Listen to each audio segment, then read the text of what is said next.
Thank you so much to our speakers, Richard, Renata, and Rajesh, and our moderator, Dinsha. Our next dialogue is a keynote on equality in digital democracy, Estonia as a case study with Toomas Ilves and moderated by Samuel Good. Thank you so much, Anu. Yes, it's my pleasure to introduce our next keynote speaker, Toomas Hendrik Ilves, who is a diplomat and journalist. Toomas has served as the Estonian ambassador to the United States, a member of the Estonian Parliament, a member of the European Parliament, and from 2006 to 2016, he has served 2 terms as elected president of Estonia. During his political years, Ilves advanced efforts in e-health, digital education, and cybersecurity. And since his time as president, he has served as a visiting fellow at Stanford University's Center for International Security and Cooperation, and is currently a visiting professor at the University of Tartu in Tartumaa, Estonia. I will now turn the time over to Mr. Ilves. He has prepared a few remarks for us this evening. Well, thank you. It's good to be at Stanford, at least virtually, though in a very different time zone, latitude and longitude. What I wanted to actually say is speak less about the SDGs, but rather about development in general. And I'm convinced that probably the greatest boon to development will be the digitization of the developing world, but not in the private sector, rather in the public sector, which was brought home to me living in Palo Alto, where within a 12-kilometer or 10-mile range of my office, as you know, you can find the headquarters to Tesla, Apple, Google, Facebook, Palantir, YouTube. But if I tried to access any government public services, I would have to drive there. I'd have to wait in line. I'd have to have all kinds of papers, and it would all take forever. Now, with very little transparency, no idea of where these things were. And if you contrast that with, say, the experience of my own country, where virtually everything can be done digitally. In fact, the only thing you cannot do digitally or online in Estonia is get married, get divorced, or sell and buy real estate, which has to do with anonymous shell companies, which are banned in my country. But the real benefit of digitization of public service actually has to do with transparency and what is probably the greatest scourge of development overall, regardless of countries, and that is petty corruption, which is that countries in the developing world generally do not pay their public servants. Services are meager anyway, but all too many of them, and almost all of them, rely on the compensation of too low salaries by assuming that for whatever service you want or want to access, you have to pay someone off. And it's not even only the really developing countries. I was active in getting public and government services in Greece digitized, and I was explaining this problem of where you have to pay to get service. And then the journalist said, who was interviewing me on this said, "Oh, that's fakilaki." And I go, "Oh, that sounds weird. What is that?" Well, it turns out that fakilaki in Greek means little envelope. And if you want to get something done, you have to give the public servant a little envelope, and the envelope is not empty. Whether it's a lot or little, I have no idea, but the point is that this is something that really destroys trust in institutions. It makes the entire population cynical, and also to think that government service is a way to make money because you get to collect a lot of bribes.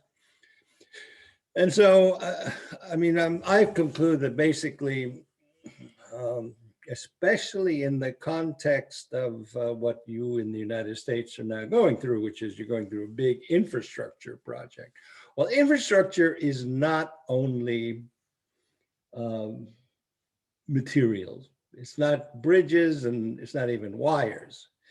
The infrastructure of the 21st century will be, and maybe 80, 90 years from now, people will agree with me, but will be the digitization of services, so that we will no longer go stand in line at the DMV, stand in line wherever you stand in line. I don't know. I mean, here in my country, I don't stand in line, which also had, at least last year before things got out of hand, a very a salutary effect literally on our health, because we didn't have to go anywhere to get anything done. And while the United States for 3 months shut down any processing of passport applications, no problem here. Just go online, take out my ID and ID myself and make an application for a passport, and it would show up in the mail. So, I mean, these are things that that really I think we need to do across the world. And of course, with other aspects of digitization, from access to healthcare to actually literally healthcare. As long as what you need for your healthcare is advice from a doctor, or even a doctor saying, "Okay, I'll write out a prescription," and then you go with your ID, and you don't need a paper prescription, but just go to the pharmacy. And this is the way to actually get the developing world moving faster. And I can say this from personal experience. It's basically when my country became independent 30 years ago, after 50 years of Soviet occupation, because we had been independent before that, but really we were quite poor and quite underdeveloped. And fortunately at that time, we decided that, well, what are our options? And we opted to go as far as possible in digitizing the country, which we did. And for the past 20 years, we have been basically, at least in terms of public and government services, the most digitized country in the world. I mean, it's not I mean, it's not paradise, but certainly there are so many things that we don't have to do that people have to do elsewhere in person, which really simplifies life. And the services are far more efficient.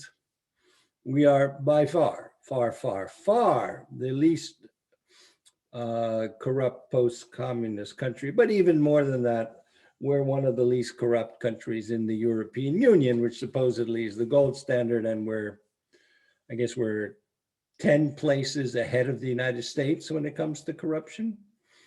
Now, of course, you could say part of that's cultural, I don't know, but I certainly think that the absence of low-level or petty corruption, which is such a scourge in so many countries, is genuinely absent in this country. And I would also argue it's not because Estonians are so much better people, but rather that it's almost impossible to do, because you really, you can't bribe a computer is the problem. I mean, that's just sort of putting it fairly basically.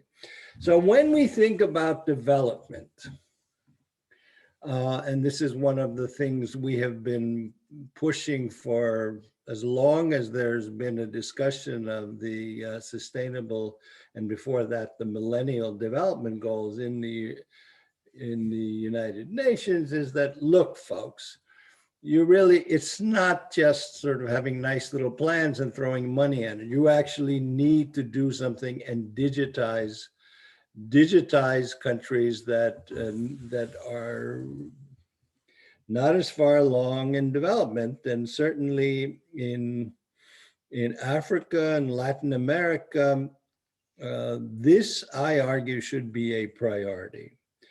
Middle income countries actually have figured this one out. And in fact, they are devoting considerable attention and efforts towards digitalization. But really, and in fact, to the point where if you look at the world today, it's the undeveloped countries or the developing world and the United States that are they're the richest and the poorest are the ones who have, for very different reasons, but nonetheless, have made virtually no progress in digitization of public services. Oh, I mean, I can answer all your questions. My point, and which I would like everyone to actually take away from this, is only one point, is that when you think about development, when you think about where the world is going, then I would ask everyone to actually seriously look at at what you can accomplish with digitization. And this is not a major brainwave. I'll see if I have it here. But in fact, in 2000, I guess not, 2016, the World Bank by then had realized that digitization could or should be an essential component of development. And together with Kaushik Basu, then the chief economist of the World Bank, we co-edited and chaired the production of what is to this day the most downloaded World Bank report ever, which is called Digital Dividends. If you go to worldbank.org, and there you can look up, just write digital dividends in the search engine. There's a PDF. It's 400 pages long. It's hard to read on a computer, but nonetheless, what we had was a lot of smart PhDs in economics go through all of the various possibilities of digitization for development. It is also, I mean, one of the problems with reports like that, of course, is that so much has changed in such a short time from 2016 to 2021. Even with Moore's Law, things have changed so much that I think they should do a new one by now. But even at the most elementary level of the technology that was available at that time, it's just full of things that countries should do in order to assist themselves in pulling themselves up. And of course, if you look at Moore's Law the other way, which is that even if you're dealing with the same level of sophistication in technology, then it has also become far, far cheaper. And that is one of the benefits of digitization. If you do it later, costs a lot less than it did for us when we really did the major transformation in 2000. Thank you so much. Clearly, the kinds of things that you need to digitize a country are very different from what is usually talked about, and certainly is never really talked about in the private sector, among Facebook or whatever, any of the companies I mentioned. But rather, there are three core elements which I can, if anyone's interested, but basically you need a secure identity, a secure unique identity. That means every person in your country must have a digital identity that is verifiable via token and two-factor authentication and end-to-end encryption. If that means anything to anyone there, some people it means something. In any case, it's not that hard. I mean, we did it 20 years ago. Secondly, you need a secure architecture in order to access all the various services. Again, that's pretty cheap too. And then finally, while few countries worry about it, you do have to worry about data integrity, because far more important than privatization, which is everyone's concern. Privatization is if someone has access to my data and say publishes it or sees it. data integrity is someone gets access to my data and changes it, which is a far worse problem, far, far, far worse problem. Just think of your blood type or whatever, anything like that. Someone knows my blood type, someone changes my blood type, I could end up dead. So these are the issues you have to look at. If you're interested in Estonia, I can provide you with Thank you so materials much. as And for during those the interested, talk. I did include a link to the World Bank report in the chat. You can learn more about the digital dividends we just discussed. Thank you, Mr. Ilves, for joining us today. We're going to have to move on, but it was a pleasure hearing from you and hearing your insights on digitalization and the impacts it has in development. It's been a pleasure. Thank you.